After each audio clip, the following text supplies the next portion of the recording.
Hello, today I'll be doing how to set up and play on the board game Red Rising. As you can see here, this came out in 2021 and I just got it a couple of days ago for Father's Day from my stepdaughter. So I've played it once and thought I'd go ahead and do a how to set up and play on this one. So let's get started with setup. I'm sure you'll never guess what the first step is, but yes, it is. Place the board in the center of the table where all players can reach. Next, you shuffle this large deck of character cards and place it on the spot on the board that matches the back, so you know that's where it goes. Then place this die nearby. You can place it here as shown in the manual, but it's kind of just easier to place it near the board somewhere. And I guess the official title of this die is the Rising die. Next, you'll place 2 cards in each of these locations, Jupiter, Mars, Luna, and the Institute, like so. So you've got 2 cards in each location. Whenever you place one card on top of another card in one of these locations, you must always be sure that the core value, name, and color of the covered card, of each covered card, is visible. And also players can look at these cards in these locations at any time. Each player will then draw 5 cards to form their starting hand. I'm going to do a 3-player game, so that's my 5 cards for one player. I'll draw 5 cards for the other 2. All right, so each of my 3 players has 5 cards. Now normally these cards are kept secret, from the other players, but since I'll be playing solo here, I'm gonna flip mine over so I can see what I have. But again, normally you would keep your cards private. Next, you can shuffle up these house tiles, and each player draws one random house tile to represent their house for the game. So we'll just say this player is House Diana, this player is House Mars, and this player is House Minerva. Any unused just go back in the box. Players would then take a reference card that matches their house color. I'm just going to put one out for the green player for me to reference, but in a real game, other players would each get a reference card of the color matching their house. Each player will take their matching fleet token, as well as their matching influence tokens. Players will then take their fleet token and place it on the 0 space of the fleet track. So I'll do that for each of my players. We'll then take these red helium tokens, put them in this tray, and you'll see it goes on this matching spot on the board that's outlined here that matches the tray. Place this token, which is the sovereign token, somewhere nearby the board. The sovereign token represents the leader of the society. And I'll just mention the rules state if you're only playing a 2-player game, you take 3 influence tokens of an unused house and place them here in the Institute space, and that represents a neutral house and will make in-game scoring more competitive. Though I'm playing a 3-player game, so that's not necessary. Then, if someone is playing House Apollo, which is the yellow color, they would take the first player token and be the first player. However, I didn't draw House Apollo, so in that case, you randomly select first player. I'm just going to make House Diana my first player here, and they'll take the first player token. They'll start, and they will remain the first player throughout the game. That's it. That completes setup. Got everybody with all their tokens and hand of cards and house tile and so forth, so we are ready to go with how to play. All right, so before we get with the rules on how to play, we should probably look at the anatomy of a card. So this up here is the core value. That's an amount of victory points it will be worth at the end of the game. This is the name on the card. So some other cards may refer to a card by a certain that has a certain name. So this is the name here, EO. This is the color, red. So this is a red laborer, but the color of this card is red. If you see this icon on a card, that is a deploy ability, and we'll talk about deploying cards here in a minute when we start going over the rules of the game. But that icon represents this card's deploy ability. These down here represent possible in-game points you'll get if you meet this criteria. So for instance, when we get to the end of the game and we're scoring, you know, this card is worth 10 points for certain, but if you have other red cards, you know, that's the color, in your hand, for each other red in your hand when you're doing scoring, it's worth an additional 10 points.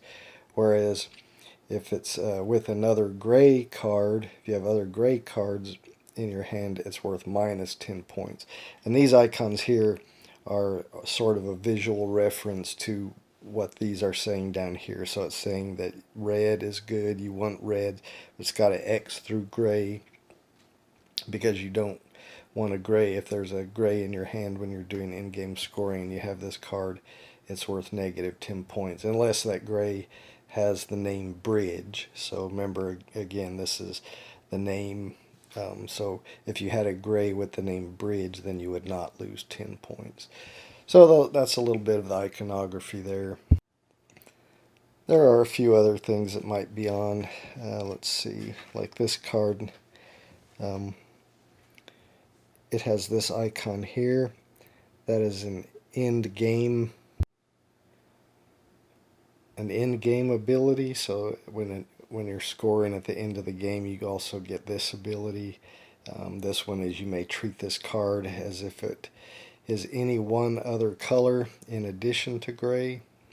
So again, some cards may have this icon, and that represents an end-game ability when you're doing scoring at the end. And I think the only other type of iconography is this icon, which is a block ability, and it pretty much tells you when you can use that block ability. So for this card, if an opponent tries to take the sovereign token from you, you may block them by revealing and banishing this card. And we'll talk about what all those terms are in a little bit, but just wanted to mention one other icon on there is a block ability icon. And I guess maybe it's a good time to talk about what revealing and if something says to reveal a card and you have it in your hand, you just show it. You're not discarding it or anything. You just have to show it. So in this case, you block them by revealing it. Now this one also says you have to banish it.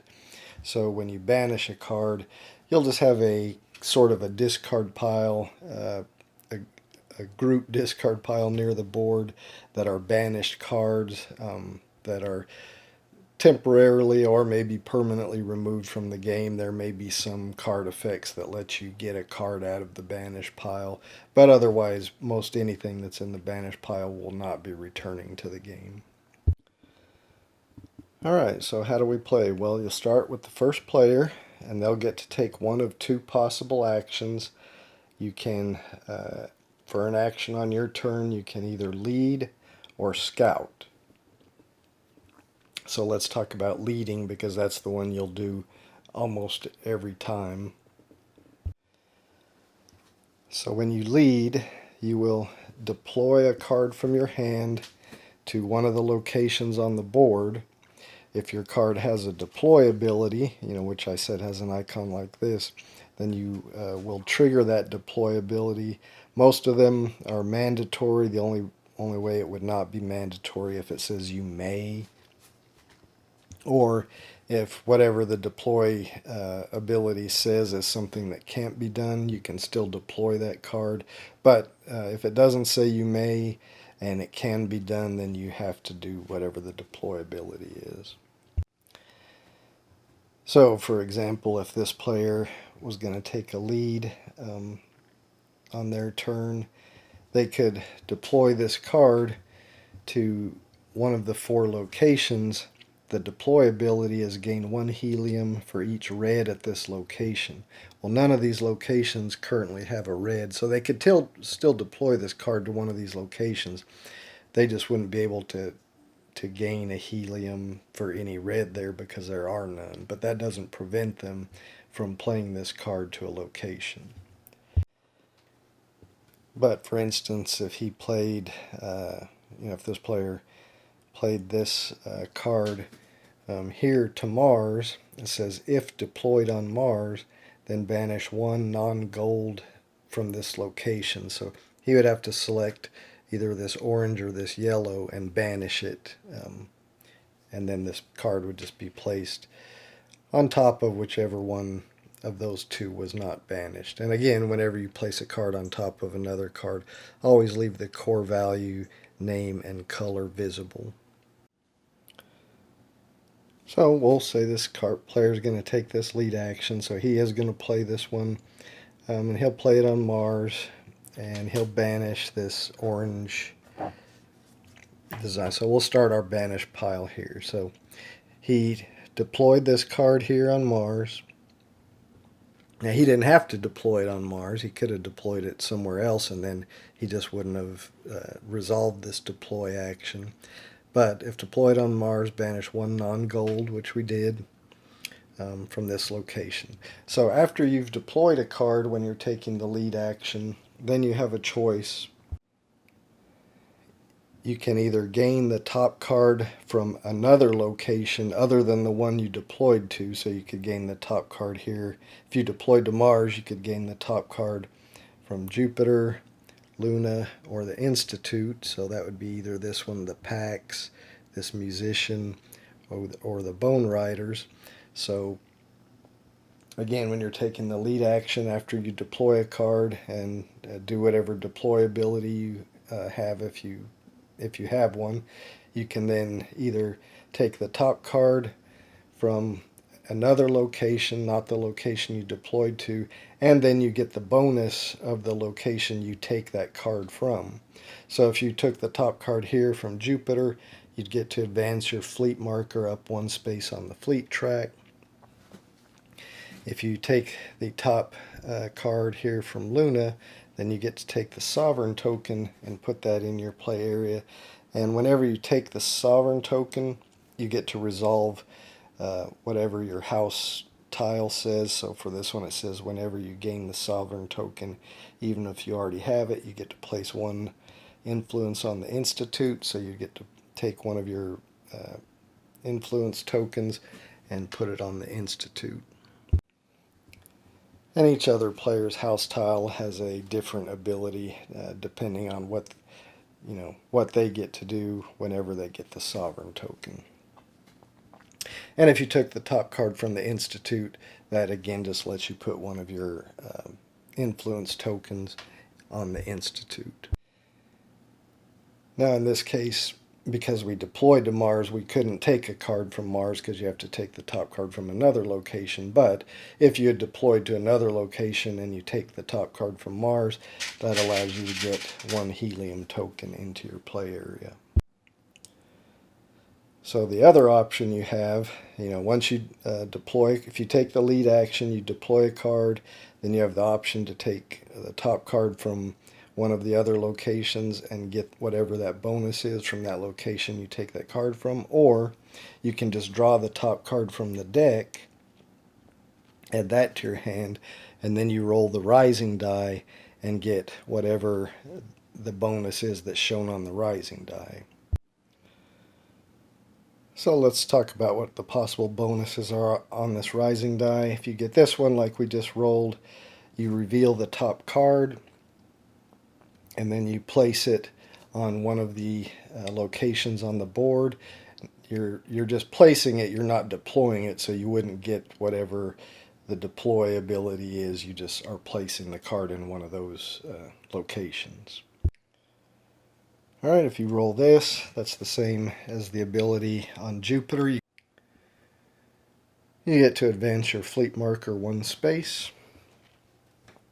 If you roll this, you get to choose 1 location and banish the top card from that location.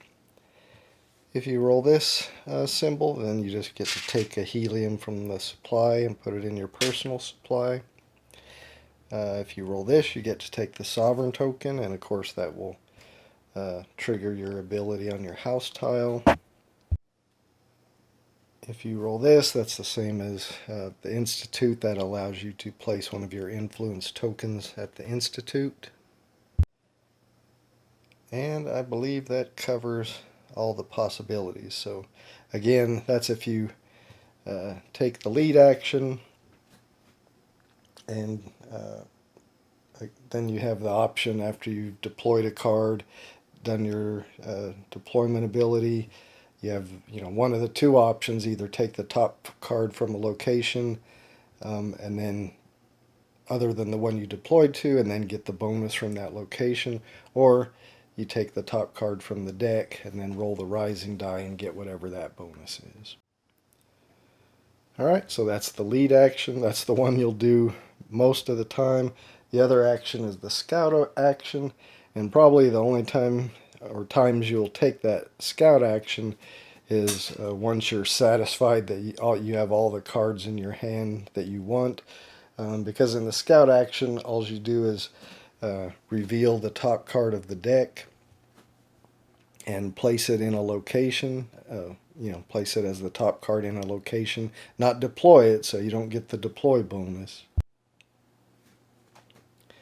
But then you will get that location's bonus for wherever you place that card. So again, when you scout, draw the top card from the deck, choose one of the 4 locations to place it on top, and then gain the bonus from whatever that location is. And that's it. It's pretty simple. Those are your 2 options. You can lead or scout. So the first player will take their turn. Once they've done one of those things, lead or scout, then the next player in clockwise order takes their action, and it just keeps going round and round, each player taking one of their actions, either lead or scout, until you reach one of the in-game triggers. So the game will end when all 3 of these in-game triggers are met by any combination of players, and that is when one or more players has their fleet marker past the number 7 on the fleet track, when a player has 7 or more of their influence tokens in the Institute, or when a player has 7 or more helium tokens in their supply. So the end game will be triggered when all 3 of those conditions are met by any combination of players. So maybe the Minerva player has got their fleet marker past on 7 or further on the fleet track, and the Mars player has got 7 of their influence cubes or tokens in the Institute, and the Diana player has 7 helium tokens. So any combination of players meeting all 3 of those criteria being met, that will trigger the end game. Or if one player has met 2 of those criteria, so if Minerva had both 7 helium and had their fleet marker on or past the number 7 on the fleet track, that would also trigger the end game. So one more time, if one player has triggered at least 2 of those criteria by themselves, or if a combination of players have triggered all 3 of those in-game conditions, that will end the game. And any players that had not yet taken their turn that round, they would get to finish taking their turns after the game is triggered, so that all players have taken the same number of turns. However, if the Apollo player is playing, they always get to take the last turn of the game. So, for example, if my first player was Apollo instead of Diana, they have the power where they get to take the first and last turns of the game. So if they took the first turn, they took a turn, then the second player here did something that triggered the end game, then the third player would get to take their last turn, and then because Apollo has their ability to always take the last turn, they would get to take one more turn. However, since we don't have Apollo here, it would be, if this player took their turn as they're the first player, then this player took a turn and triggered the end game, then Mars would take its last turn, and then that would end the game, and then you'd go to scoring. So when you score, there's a handy dandy score pad provided, and I haven't looked, but I'm guessing you could download this probably from the company's website, but I can't guarantee that, but that's usually a standard practice. But anyway, so when you're scoring, you'd have the players' names written out here. First thing you do is any end of game abilities on your cards, like I showed here. If any of those abilities gain you victory points or end game points, you would write them in this column. All right, next you write down the score for your cards, so that would include their core value, and then you'd look at your in-game points, and if you meet the criteria there, that will either gain you additional points or subtract points depending on what's on the card. You would write that there. Then you would look where your player is on the fleet track and score the amount of points. If this player was here on the fleet track, they would score an additional 28 points, so that would be written there. You get 3 points for each helium token you have in your supply, so you would write your total there. The player with the sovereign token at the end of the game gets an additional 10 victory points, so that would be written there. Then for the Institute, which remember that's player that will be putting their influence tokens there, the player with the most influence tokens there, or the players tied for the most influence tokens there, get 4 points for each of their influence tokens in the Institute. The player with the second most gets 2 points for each of their influence tokens in the Institute, and then all the other players get 1 victory point for each of their tokens in Institute. So you would write that total there. Then here you lose 10 victory points for each card in your hand that's over 7. So if you had 8 cards in your hand at the end of the game, you would lose 10 points. If you had 9 cards in your hand at the end of the game, you'd lose 20 points. Then you total it, and whoever has the most victory points wins the game. If there is a tie for the most points, and one of those players has the sovereign token, then they win. If neither of the tied players for the most points has the sovereign token, then they just share the victory. So that's it. Pretty simple to to discuss. Since there's only 2 possible actions you can take. A little bit more complicated in practice, as there's a lot of interaction between the cards. You're trying to get cards that work well together to maximize your points. Let's go ahead, set back up how we were right after setup, and we'll go through some example turns. Alright, I've got the board set back up how it was right after setup. Everybody's got their hand of 5 cards. The Diana player is the starting player, so we'll start with that player taking an action. Again, they can do the lead or the scout. They're likely going to do the lead action.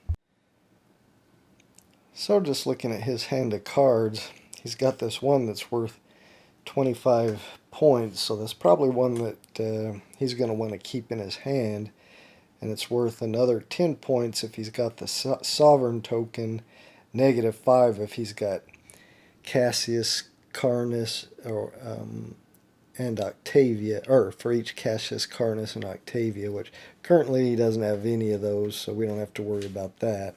But so we know we probably want to keep this card.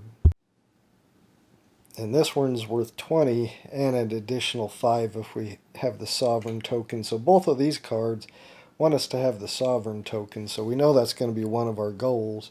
And these are, both worth, 20 and 25, so that's 45 points right there.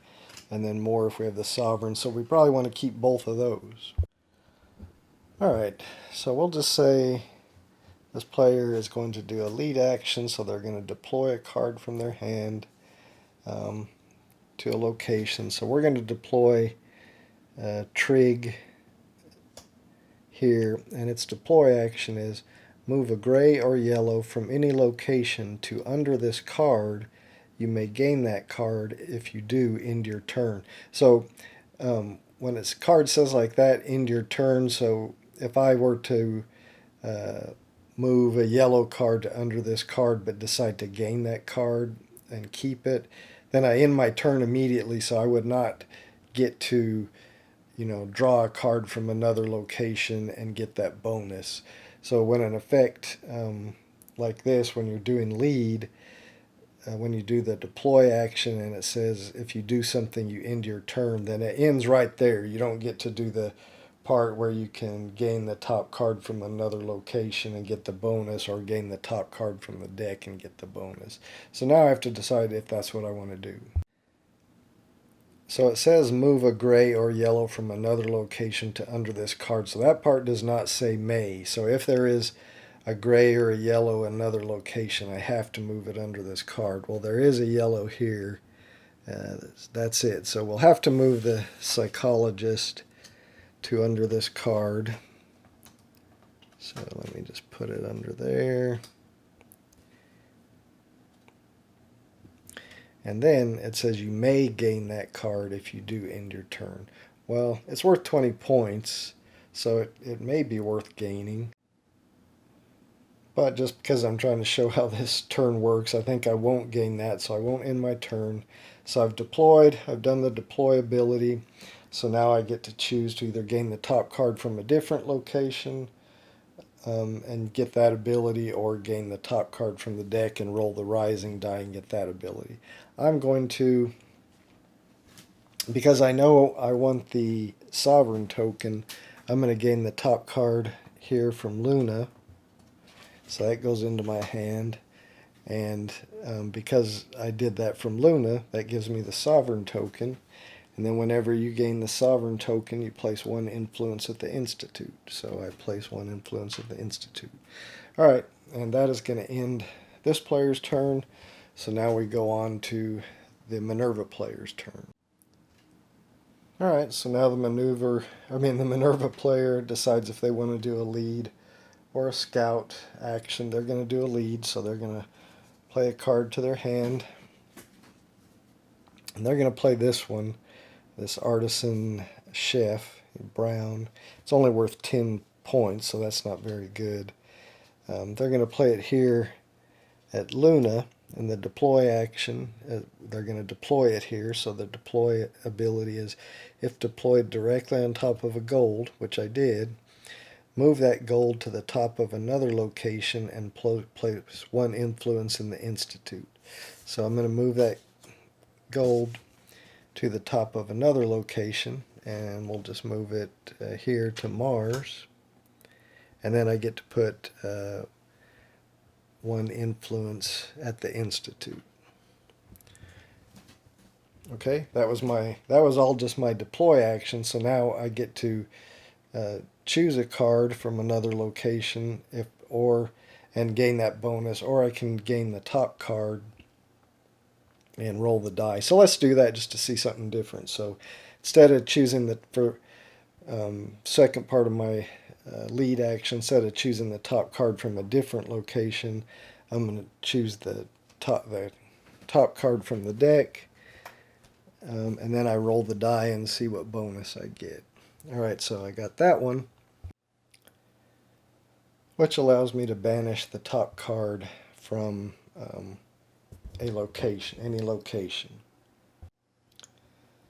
And I don't know, we'll just say we're going to banish this card. So we'll make our banish pile here. And that will end this player's turn. So now we go on to the Mars player. So he's got some high value cards. This one that's worth 25 points core value.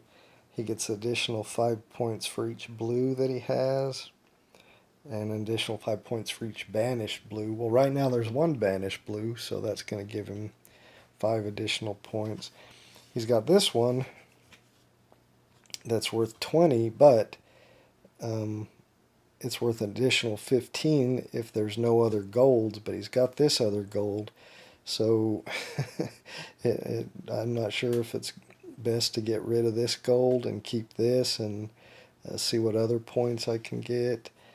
I don't know, this one's worth 20 and 2 for each of your influence tokens at the Institute at the end of the game. So you kind of got to look at these and decide, which one of these do I want to keep.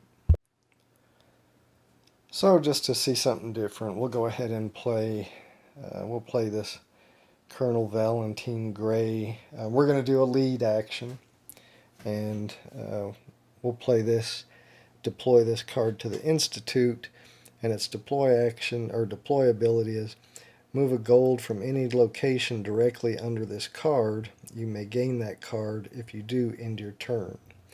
So I can move a gold from any location. So there's a gold there. There's a couple of gold there's. So we'll just say I'm going to move the Bone Riders card. Let me fix these back to directly under this card, but I'm not going to put it under there because it says you may gain that card. If you do, end your turn. So I'll go ahead and gain that card, and that means I end my turn, so I don't get to choose a card from another location and gain that bonus, or from the top of the deck and roll the dice. That's just going to end my turn. So that will end this player's turn. Now we'll go back to the first player, Diana. So let's see what they have. This brings up an interesting little thing. This one's only worth 8 points, but at the end of the game, if you have this card, and if the core value of each of your cards is an even number, and this one's worth 0, so just wanted to point out one thing in the rules: 0 does count as an even number, for something like this card that specifies having an even number. So this could be worth 32 extra points, being worth a total of 40 points. So that's actually a pretty high value card if you just keep all even numbers. So I think I want to do a lead action and probably deploy this card since it's worth 0, and it could be worth 5 for each other gold card in your hand, but I don't know how many I'm going to end up having, so I think I'm going to deploy this one. So I'll deploy this one to Luna, and the deploy ability is you may banish a non-gold card from your hand and gain a banished gold. Where there aren't any banished gold right now, there's only one banished card and it's blue. So that is a you may ability, so I'm not going to do that. So now I have the choice of taking a card from another location and getting that bonus, or drawing the top card and rolling the die. I think just because I want to move up on the fleet track and start gaining some points that way, I'm going to go ahead and take the top card, which is Trig, put that in my hand, and then I'll gain that ability of moving up on the fleet track. That is Diana, so that's green, so they moved to number 1 on the fleet track, which is only going to be worth 1 point, so you want to get moved up here, but that's going to end Minerva turn. Or, sorry, not Minerva, Diana's turn. Now we go on to Minerva. So looking at Minerva's card, this Mustang is worth 20 points and 5 for each different color they have in their hand when we get to the scoring. So we may want to keep that and get several different colored. This guy's only worth 12, but he's worth an additional 18 at the end if with an obsidian. We do have one obsidian here, so maybe we want to keep that. So then we've just got these other 2 to think about. Of course, he's got a good end of game ability here where you get to reveal the top card of the deck and gain points equal to that card's core value. So I don't know. Let's go ahead and we'll do a deploy action, or a lead action, and deploy this card. Probably want to get a different color than we already have since we get bonus points for each different color. So let's deploy that at the Institute, and then we can choose a card from another location. So this, yeah, we don't have a yellow in hand yet, and this one's worth 20. So we'll take that one, put that in our hand, and then we get the ability of that location, which is to move up on the fleet track. So we'll move there, and that will end this player's turn. All right, Mars. They don't have anything on the Institute yet, so maybe they want to start getting some influence on there. So they're going to take a lead action, and I'll get rid of this low. This one's only 9 points. Now it could be worth more at the end of the game, gain the core value of the top card of any location. So that could be worth, some good additional points, but we don't know what cards are going to be at the top at the end of the game. So I think let's go ahead and play this to Jupiter here, and its deploy action as you may gain any other card from this location if you do end your turn. So we could gain Servo or Sevro here, but then we'd end our turn. That's not what I want to do, because I want to get to put some points on or some influence on the Institute. So I'm going to take the top card now from the Institute, and that allows me to place one of my influence there. All right, so we've done everybody one turn. I think I'll play ahead a little bit until I see if I get to something interesting that we haven't seen yet, and then I'll come back. I've been playing ahead, but I realized we didn't really show a scout action. So we'll just say this player is kind of happy with the cards that he has, and it's Minerva's player's turn. They're happy with the cards they have in their hand, so they don't want to do a lead action where they got to deploy a card from their hand. So they want to do a scout action. So they just reveal the top card from the deck and then place it in a location, and then they gain that location's benefit. So we'll just say they place this one here in Mars, and that allows them to gain a helium. Alright, I've been playing ahead a little bit. I'm back to Diana's turn. House Diana is going to play this card. They're going to do a lead action. So they're going to deploy this card. It says advance twice on the fleet track. So they're green, so they advance twice. 1, 2. But then all other players advance 1 on the fleet track. So 1 and 1. And then they will choose this Romulus card from the Institute, and that lets them place a cube in the Institute. Alright, I don't know if that was something too different than anything we'd seen, but I just thought I'd show a different ability. Alright, let me go ahead and play ahead some more. Alright, I've played ahead some more. I'm on the Minerva turn. They've played a card to a location. Now they're going to take a card. They're going to take a card from Luna. They deployed a card to a location. So now they did their deploy ability. Now they're taking this card from Luna. That gives them the Sovereign token, which is not going to make Diana happy, House Diana happy, because they want that.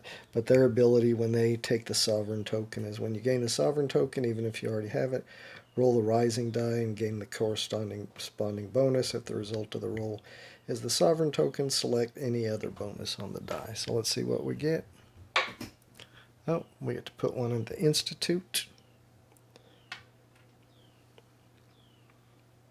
All right, and that will end their turn. All right, it's the Minerva player's turn.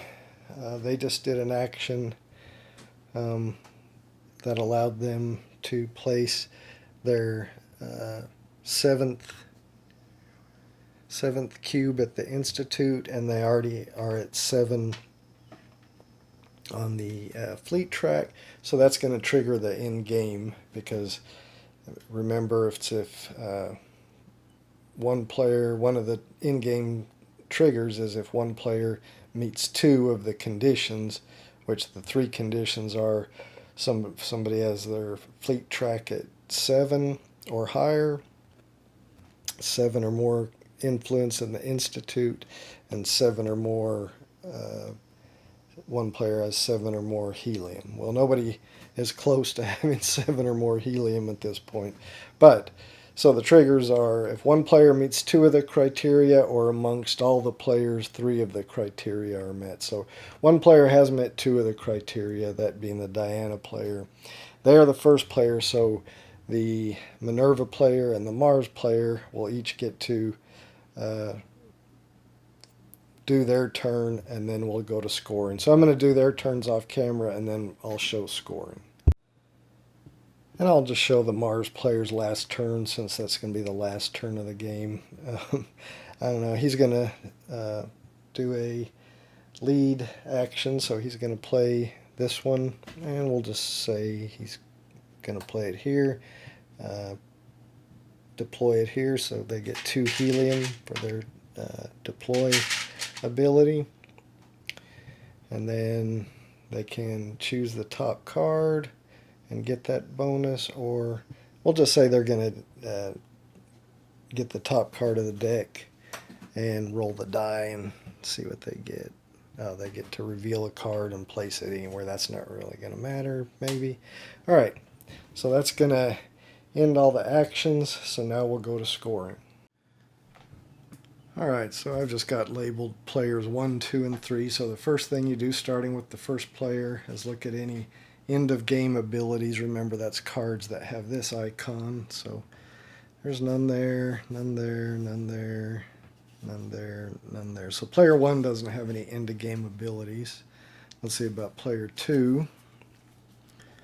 Let's see, none there. This one, you may treat this card as if it is any one other color in addition to gray. Okay, and then we got this one.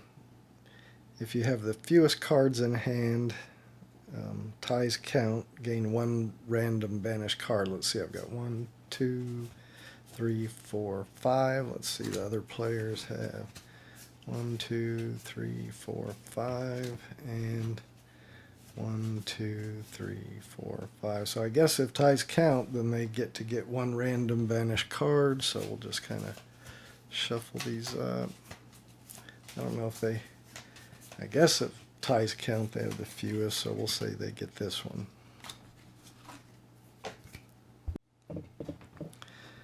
They have this one. You may treat this card as having the same name as any specific character. And alright, we already saw that one. So nothing that's going to give them any points right now, but maybe later. And then finally player 3. This doesn't have any abilities. No, no, no. Alright, so no abilities there. Alright, so now we add victory points for cards. So I'm not going to show this for everyone, but I'll go through this one. So alright, that's 25 plus 15 if we have the sovereign token, which we do. So that's going to be 40. Minus 25 if with Roke or Octavia, or without a blue. Well, I do have a blue, and I don't have Roke or Octavia, so I don't get that minus 25. So far, that's 40. Then this is another 25, so 65 plus an additional 10 if you have the sovereign token, so 75. Minus 5 if with Cassius, Carnus, or Carnus or Octavia. And I don't have any of those, so I don't get that minus 5. So that's 75, 85, 95, another 5 if you have the sovereign token, so that's 100, and then 5 if with a gold, and it's with several gold, so an additional 5, so I'm at 105. Then we got another 15, so that's 120, and 15 more if with the jackal or a gray. Well, I don't have the jackal or a gray, so still just at 120. And then finally this one, another 18, so 138, and then If with Pax, Tower, Telemanus, another 10. I don't have that. But gain points equal to position on the fleet track, which green on the fleet track is on position 8, so that would be another 8 points. So I believe, I believe that's 146 in card victory points for player 1. Let me add up the ones for player 2 and player 3. So after adding scores for cards, player 1 had 146, player 2 had 172, player 3 had 142, so now we go on to the fleet track. So the green player gets 34. The purple player gets 39. And the red player only gets 15. Then victory points for helium, just 3 for the green player, just 3 for the purple player, and 9 for the red player. And 10 VP for the sovereign, that's the first player has that. Alright, victory points for influence. They all have 7, so they all tie for the most, so I guess they each get 4 points for each of them. So that'll be 28 points each, if I could write. And then minus 10 for cards over 7. Nobody has over 7, so nobody loses any points for that, so now we'll just total them up. And if my math is right, player 1 got 221, player 2 got 242, and player 3 only got 194, which are not great scores according to the manual. 300 plus is a good score.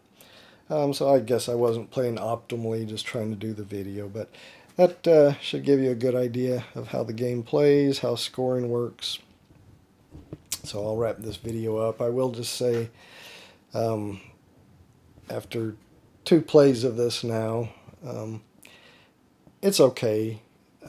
I have this game is based on a book series, Red Rising book series, and I had years ago read the first 3 books in this series, and I thought the first one was really good and the next 2 were okay. I believe there's more now, maybe 6 books now, but I've never read more than the first 3.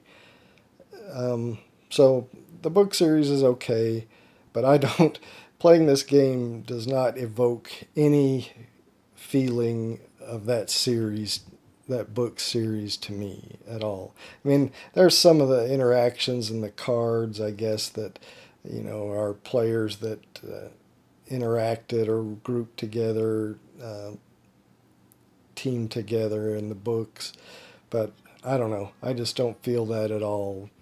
As far as the theme, to me, it's just playing cards for, points. I don't know.